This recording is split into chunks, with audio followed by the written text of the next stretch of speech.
ত্রিপুরার রাজধানী আগরতলায় শুরু হয়েছে দুর্গাপুজোর প্রস্তুতি। এবছর প্রায় 230টিরও বেশি পুজো অনুষ্ঠিত হতে চলেছে রাজ্যে।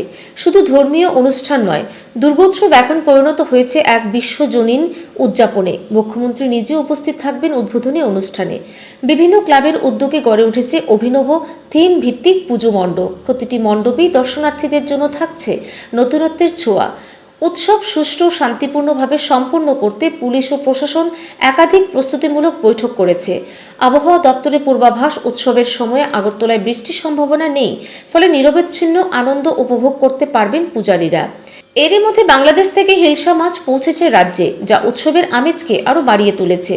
রাজনৈতিক মহলেও পুজোর আবহে সরব কংগ্রেস। প্রদেশ কংগ্রেস কমিটি দুর্গাপুজোর আগে সরকারের অর্থনৈতিক নীতি নিয়ে কড়া সমালোচনা করেছে।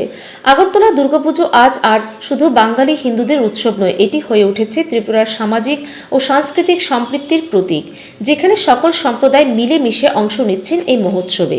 ব্যুরো রিপোর্ট, ঋদ্ধি নেটওয়ার্ক।